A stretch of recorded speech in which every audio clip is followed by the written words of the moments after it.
আপনাদের সকলকে প্রথমেই নমস্কার জানাই। আপনাদের সকল পরিবারকেও আমি নমস্কার জানাই। আজ আপনাদের যে বিষয়টা বলবো সেটা হচ্ছে বৃশ্চিক লগ্ন, তুলা রাশি, তুলা লগ্ন কর্কট রাশি, আর বৃষ লগ্ন মকর রাশি। এই তিনটে লগ্ন, এই তিনটে রাশি নিয়ে আজকে আলোচনা করব। আলোচনার মূল বিষয় হচ্ছে তুলা লগ্নের চতুর্থপতি এবং পঞ্চমপতি হচ্ছে মহারাজ শনি, আর বৃশ্চিক লগ্নের লগ্নপতি মঙ্গল, মহারাজ শনি হচ্ছে তৃতীয়পতি ও চতুর্থপতি, আর বৃষ লগ্নের মহারাজ শনি হচ্ছে নবমপতি এবং দশমপতি, একাই নিজে রাজ্য কারক হিসাবে গণ্য করা হয়। এই লগ্ন এবং রাশি আপনাদের যাদের আছে, আপনাদের আমি অনুরোধ করে কয়েকটি কথা বলবো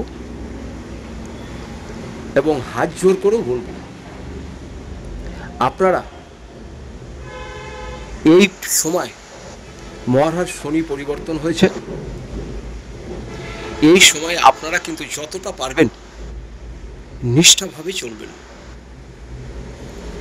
হ্যাঁ, ঠিক শুনেছেন, একদম নিষ্ঠা নিয়ম করে চলবেন। তার কারণ মহারাজ শনি হচ্ছে ন্যায় কারক গ্রহ। আপনারা এতদিন যে ভুল পথে চলেছিলেন, এই ভিডিওটা আমি পুরুষদের জন্য বলছি এবং মহিলাদের জন্য বলছি।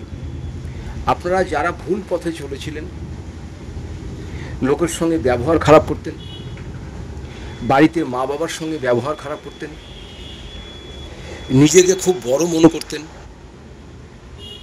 পয়সাকে পয়সা মনে করতেন না, নেশাগ্রস্ত হতেন, কাউকে যেন মানুষ বলে মানুষ মনে করতেন না। এই নেগেটিভগুলো কিন্তু আপনাদের মধ্যে আছে। আপনারা জীবনে প্রচুর অর্থ ইনকাম করবেন, অর্থ আপনার প্রচুর আসবে, কিন্তু সবসময় মনে রাখবেন অর্থই কিন্তু মানুষের জীবনে সব কিছু নয়। অর্থের থেকে বেশি প্রয়োজন হচ্ছে শান্তি। এই শান্তি কিন্তু আপনাদের পাওয়া খুব মুশকিল আছে সাংসারিক জীবনে, সেটা বিবাহিত জীবনেই বলুন, প্রেম ভালোবাসার জীবনেই বলুন, এতে আপনারা শান্তি পাওয়া খুবই মুশকিল আছে যদি আপনারা এখনো পরিবর্তন না হন। যখন খুশি যা ইচ্ছা আপনারা করেন, পয়সা জলের মতন খরচ করেন, মানুষকে মানুষ বলে মনে করেন না, নিজেকে অহংকারী ভাবেন। এই নেগেটিভগুলো আপনাদের মধ্যে।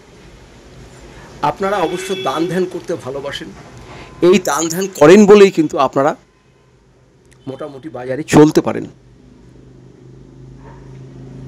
সন্ধ্যা হলেই বা রাত্রি হলেই বা দিনের বেলাও কেউ কেউ আছেন মদ্যপানে ব্যস্ত হয়ে থাকেন, তাদের নেশাটা যেন মনে হচ্ছে পৃথিবীর সব থেকে শ্রেষ্ঠ জিনিস। কেউ যদি আপনাদের নেশার কথা বলে, এগুলো করা ভালো নয়, যা হয়েছে হয়েছে, এখন বন্ধ করে দাও, আপনাদের কানে কিন্তু কোনো কথাই যায় না। এক কান দিয়ে শোনেন আর এক কান দিয়ে বার করে দিয়ে দেন। এটা হলে চলবে না। আপনাদের এইসব নেগেটিভ জিনিসগুলো আপনাদের দূরে সরাতে হবে। যদি দূরে সরাতে পারেন, তবে জানবেন আপনাদের থেকে ভালো মানুষ আর কেউ নাই। আপনারা দান ধ্যান করতে ভালোবাসেন, লোকের দুঃখে পাশে দাঁড়ান, সব কিছু আপনাদের ভিতরে পজিটিভ দিক আছে, কিন্তু আপনাদের একটাই নেগেটিভ দিক, সেটা হচ্ছে অ্যালকোহল পান করা, নেশাদ্রব্য পান করা।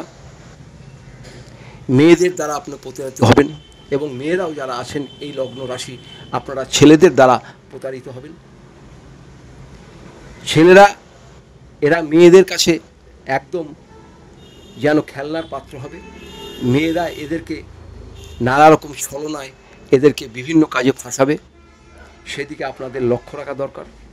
আর মেয়েদেরকে অনুরোধ করে বলবো, আপনারাও যে কোনো পুরুষের সঙ্গে মিশতে সব দিকে সতর্কভাবে মিশবেন। আপনাদের আমি দু তিনটে জিনিস বলবো, এই দু তিনটে জিনিস যদি আপনারা করতে পারেন, সচরাচর এইগুলো দেখা যায় না। এইগুলো করলে আপনাদের ভিতরে নেগেটিভগুলো আস্তে আস্তে চলে যাবে। প্রথম জিনিসটা হচ্ছে, আপনি যখন রাস্তাঘাটে বেরোবেন তখন দেখবেন কোনো যদি শবদাহ নিয়ে যায়, কোনো শবদাহ নিয়ে যাচ্ছে, আপনার চোখে পড়ল, আপনি তখন হাত জোর করে বলবেন, হে ঈশ্বর এনাকে মুক্তি দিও, হে ঈশ্বর এনাকে মুক্তি দিও। তার কারণ হচ্ছে এই কথাটা বলা মানে আপনার যেসব নেগেটিভ জিনিস আছে সেসব নেগেটিভ জিনিস আপনার দূর হয়ে যাবে। এটা 1 নম্বর।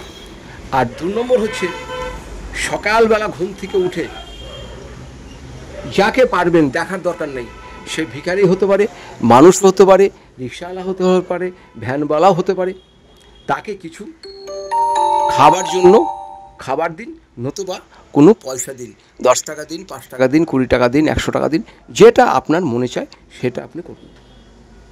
আরেকটি কাজ আপনারা করবেন, আপনাদের নেগেটিভ দিক অনেক দূরে সরে যাবে। সেটা হচ্ছে, কারো যদি শ্রাদ্ধ হয়, আপনার আত্মীয় স্বজন হোক, বন্ধুবান্ধব হোক বা পাড়া প্রতিবেশী হোক, সেই শ্রাদ্ধে আপনি কিছু অর্থ দান করবেন। হয়তো বাড়ির গার্জিয়ানকে বললেন, আপনি এই 1000 টাকা রাখুন, এটা দিয়ে মিষ্টি কিনবেন, বা 1000 টাকা রাখুন, আপনি শ্রাদ্ধের কাজ করবেন, এই বলে তার হাতে দিয়ে দিন। এই সব জিনিস যদি আপনারা করতে পারেন, আপনাদের ভিতরে যে নেগেটিভ জিনিস আছে সেগুলো সব চলে যাবে। আর একটা কথা বলছি, মা বাবার সঙ্গে ভালো ব্যবহার করার চেষ্টা করবেন, আত্মীয় স্বজনের সঙ্গে ভালো ব্যবহার করার চেষ্টা করবেন, পারিপার্শ্বিক লোকের সঙ্গে ভালো সম্পর্ক রাখবেন। আপনাদের বাজারে খুব নাম হবে, খুবই নাম হবে, কিন্তু এই সব নেগেটিভ জিনিস আপনাদের মধ্যে থেকে দূরে সরিয়ে ফেলতে হবে। নাহলে আপনাদের মতন অর্থ ইনকাম করা, বাড়িঘর করা, গাড়ি ঘোড়া করা, অর্থ দান করা, এরকম খুব কম লোকই দেখা যায়। বৃশ্চিক লগ্ন মঙ্গলের লোক, তুলা লগ্ন শুক্রের লোক, আর বৃষ লগ্ন হচ্ছে শুক্রের লোক। আপনারা এই লগ্ন যাদের আছে আর রাশি আমি বলেছি, আপনাদের ভাগ্য কিন্তু বিরাট উন্নতির পথে এগোচ্ছে, আপনাদের ভাগ্য উন্নতির পথে এগোচ্ছে। আপনাদের সঙ্গে এখন বহু মানুষ শত্রুতা করবে, সেটা ব্যবসা স্থানও করতে পারে, কর্মস্থানও করতে পারে। এদিকে কোনো রকম আপনি যদি বোঝেন যে আপনার সঙ্গে শত্রুতা কেউ করছে, আপনি কোনো রকম আমল দেবেন না বা কান দেবেন না, আপনার কাজ আপনি নিজে করুন, ঈশ্বরকে আপনাকে মানতেই হবে। হ্যাঁ, আর একটা কথা, শনিবার দিন কিন্তু আপনাকে নিরামিষ আহার করতেই হবে, শনিবার দিন নিরামিষ আহার করতেই হবে। আর আপনারা যখন বিবাহ করবেন, বিবাহে কোনো রকম যৌতুক নেবেন না, বিবাহে কোনো রকম যৌতুক নেবেন না। আমি মেয়েদেরও বলছি, আপনাদের বিয়ের সময় আপনারা কোনো রকম যৌতুকও চাইবেন না, যে এটা দিন ওটা দিন, এটা দিতে হবে। ছেলের বাড়িকেও বলবো, আপনারা কোনোদিন কোনো যৌতুক নেবেন না, যৌতুক কিন্তু আপনাদের সহ্য হবে না, এবং যৌতুক নিয়ে যদি বিয়ে করেন, সে বিয়ে কিন্তু আপনাদের বেশি দিন টিকবে না, এটা সবসময় মনে রাখবেন।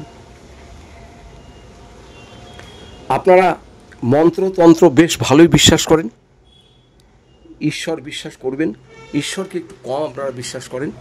যখন আপনার খারাপ সময় আসে তখন ঈশ্বরকে আর মানতে চান না, যে কিছুই নাই এগুলো, কিন্তু এটা আপনাদের ভুল ধারণা। ঈশ্বর আপনার পাশে আসে, যদি নাই থাকতো আপনি জীবনে এত বড় হতে পারতেন না। আর সবথেকে বড় কথা হচ্ছে, আপনার উপরে আপনার মা বাবার যে আশীর্বাদ আছে সেটা আপনি বুঝবেন না। যেদিন মা বাবা চলে যাবে সেই দিন বুঝতে পারবেন পৃথিবী থেকে আপনার মাথার উপরে যে বটগাছটা ছিল সেটা কিন্তু উড়ে চলে গেছে, বটগাছটা উড়ে চলে গেছে। মা বাবা যতই বোকা হোক, যতই সাদাসিধে হোক, যতই আপনাদের যাই বলুক না কেন, জানবেন সেটা আপনার মা আর বাবা। মা বাবা যদি অন্ধ হয়, বেকারও হয়, অসুস্থও থাকে, তাও জানবেন বাড়িতে আপনার একটা বটগাছের ছায়া আছে। তাই মা বাবাকে অবহেলা করবেন না। ভাই বোন দাদাদের সঙ্গে ভালো ব্যবহার করবেন, তাদের সঙ্গে আপনার ব্যবহার খুব ভালো হয় না, সেদিকে লক্ষ্য রাখবেন। ভিডিওটা আর বাড়াচ্ছি না, সবাই ভালো থাকুন, সুস্থ থাকুন, আর এই কাজগুলো করুন, দেখবেন আপনাদের জীবনটা দারুণভাবে চলবে এবং সুন্দরভাবে চলবে। ঈশ্বরের উপরে বিশ্বাস রাখুন, নমস্কার নেবেন। আমার যদি কোনো কিছু বলতে ভুল হয় তাহলে আপনাদের কাছে আমি দুহাত জোড়ে ক্ষমা চাইছি, নমস্কার নেবেন।